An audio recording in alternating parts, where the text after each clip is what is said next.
ఎవరు లేరు ఈ సైడ్ కాంట్రాక్ట్ వాళ్ళకి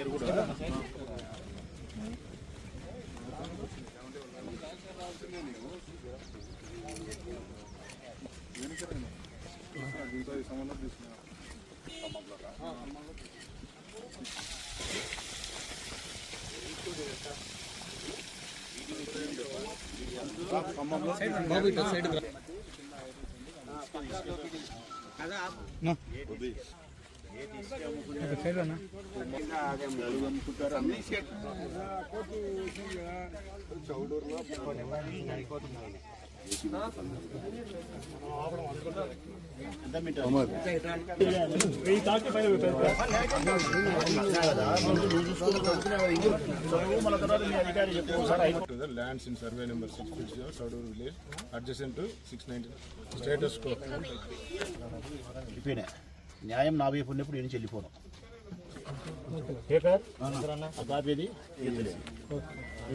చౌడూరు, కాకిరేనిపల్లె, శంకరాపురము, రంగసాయపురము ఈ 4 పల్లెలకు సంబంధించిన గ్రామస్తులందరి తరఫున వైఎస్ఆర్ కాంగ్రెస్ పార్టీ వైపు నుంచి నేను మాట్లాడుతూ ఉన్నా.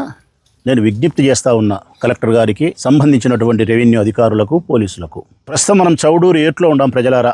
3 నెలల క్రితం కూడా ఇక్కడికి వచ్చినాం మేము. ఆ రోజు కూడా వీడియో తీసి మీకు చూపించినాం ఏట్లో ఉన్నామని చెప్పి. ఈ గ్రామానికి సంబంధించిన పేదవారు ఈ ఏట్లోకి వచ్చి వారికి చేతనైనంత ఒక్కొక్కరు ఎకరన్నర 2 ఎకరాలు సాగు చేసుకునే ప్రయత్నం చేసినారు.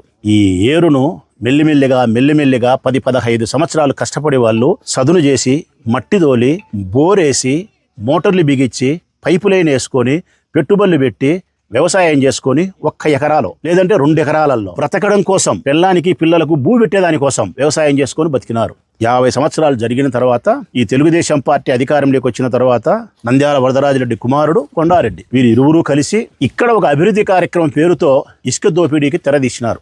నడేట్లో పరిశ్రమలు పెట్టే వారికి ఈ స్థలాన్ని విక్రయిస్తారంట ఫ్లాట్లేసి. ఊరికే కాదంటే ఇచ్చేది, పరిశ్రమలు పెట్టే వారికి ఏటిని సదును చేసి, రోడ్డేసి, కాలువ కట్టి, ఏమేం చేయాలని చేసి, ఫ్లాట్లుగా విభజన చేసి, 5 సెంట్లు 10 సెంట్ల ఫ్లాట్లుగా విభజన చేసి పరిశ్రమలు స్థాపించే వాళ్ళకు అమ్ముతారంట. అంటే ప్రభుత్వము రియల్ ఎస్టేట్ వ్యాపారం చేస్తుంది. ఆ రోజు మేము వచ్చి అడ్డుకున్నాం, మా మాట వినలే, పోలీసులు పంపించినారు. ఇది రెవెన్యూ డిపార్ట్మెంట్ది, ఇండస్ట్రియల్ డిపార్ట్మెంట్కి హ్యాండ్ ఓవర్ చేసినారు. చట్ట ప్రకారం మాకు అనుమతి ఉంది, మీరు ఏదైనా ఉంటే న్యాయస్థానానికి పోండి, అంతవరకు ఇక్కడ ఎవరైనా చిన్న టెంట్ వేసినా, గుడారం వేసినా మీ మీద కేసులు పెడతామని చెప్పి పోలీసులు మాకు వార్నింగ్ ఇచ్చినారు. చట్టాన్ని గౌరవించే వ్యక్తులుగా సరేలని చెప్పి మేము వెళ్ళిపోయినాం. 3 నెలలు అయింది. 3 నెలల తర్వాత మేము అప్పుడు కోర్టుకు పోయి, కోర్టులో వాస్తవ స్థితిని హైకోర్టుకు చెప్పినాం. హైకోర్టు మేము పోతే హైకోర్టు వారు ఇచ్చినటువంటి స్టేటస్ కో ఇది. హైకోర్టు వారు ఇచ్చిన ఉత్తర్వులు 4వ తారీఖు ఇచ్చినారు. ఏమని ఇచ్చినారు?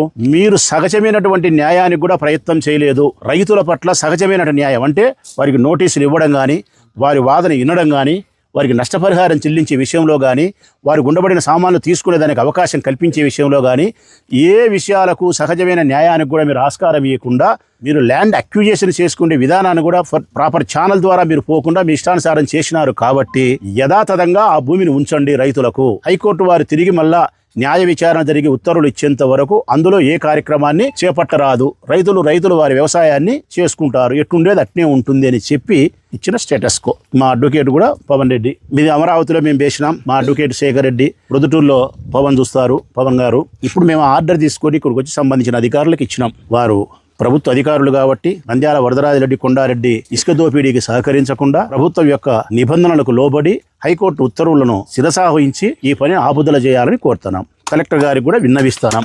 ఒకవేళ అనే పదమే ఇక్కడ ఉత్పన్నం కాకూడదు. నాకు తెలిసి ప్రభుత్వ అధికారులు కోర్టు ధిక్కారం చేయరు. రోజుకు 30 లక్షల రూపాయలు ఇసుక అమ్ముతున్నారు ప్రజలారా. ఇది నిజమే చెప్తానా, 30 లక్షల రూపాయలు ఇసుక అమ్ముతున్నారు. ట్రాక్టర్లతో ఇసుక తోలడం లేదు. పెద్ద ఎన్ని టైర్ల లారీలమ్మా, 12 టైర్ల టిప్పర్లు పెట్టి ఇసుక తోలుతున్నారు. ప్రొద్దుటూరులకు కాదు, బయటికి చాగలమరి, ఆర్లగడ్డ, బయట ఊర్లకు తోలుతున్నారు. దాదాపు రోజుకు ఎంత లేదన్నా గానీ 600-700 ట్రాక్టర్లకు సమానమయ్యే ఇసుకను తోలుతున్నారు బయటికి. 25 లక్షల నుంచి 30 లక్షల రూపాయల ఇసుకలు ప్రతిరోజు దోపిడీ చేస్తున్నారు. అంటే నెలకొచ్చేసి ఏ 10 కోట్ల రూపాయల ఇసుకను వాళ్ళు దోపిడీ చేస్తున్నారు. ఇప్పటికి 3 నెలలు అయింది ఈ కార్యక్రమం జరగబట్టి. ఇప్పటికే నాకు తెలిసినంత వరకు వాళ్ళు 20 నుంచి 30 కోట్ల రూపాయల ఇసుక నెలకు 7 కోట్లు వేసుకున్నా కానీ 3 నెలలకు 20 నుంచి 30 కోట్ల రూపాయల ధనాన్ని ప్రభుత్వానికి సంబంధించిన ఇసుకను అమ్ముకున్నారు. నేను అడుగుతా ఉన్న అధికారులను, ఇక్కడ ఒకవేళ మీరు పని చేయాలని చెప్పినారు, అయినా సదును చేయాలా, ఫ్లాట్లు వేస్తారు.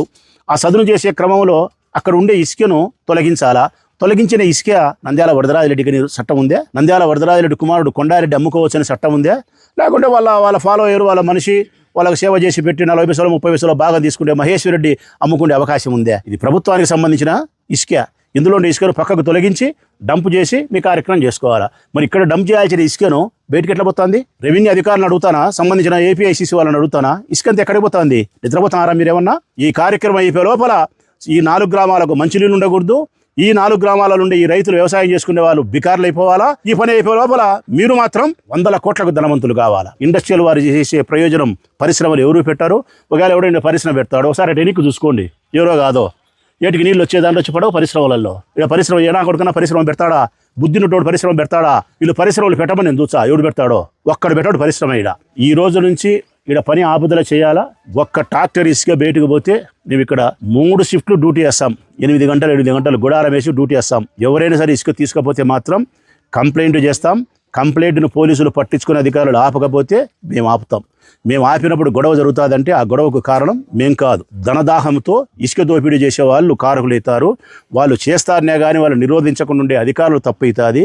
కోర్టు ఉత్తర్వులు పాటించకుండా మా జోలికి వచ్చిన పోలీసు అధికారులు తప్పవుతుంది. కాబట్టి జరగబోయే చెడు కారణాలకు సంపూర్ణమైనటువంటి కారణభూతులు సంబంధించిన వరదరాజిరెడ్డి కుమారుడు వారి మనసులు ప్రభుత్వ అధికారులు అవుతారని విజ్ఞప్తి చేస్తూ సవినయంగా విజ్ఞప్తి చేస్తా ఉన్న అధికారులకు నిలుపుదల చేయండి.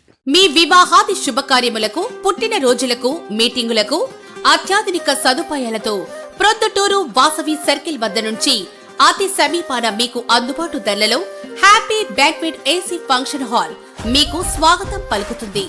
మా ఫంక్షన్ హాల్ నందు వంట సామాగ్రి మరియు విశాలమైన కార్ పార్కింగ్, అతి తక్కువ మెయింటెనెన్స్ ఖర్చుతో ఏ ఫంక్షన్ అయినా మా happy banquet AC function hall నందు జరుపుకొని ఆనందాన్ని పొందండి. బుకింగ్ కొరకు సంప్రదించండి. మా సెల్ నంబర్ 9100600238 7799 000211.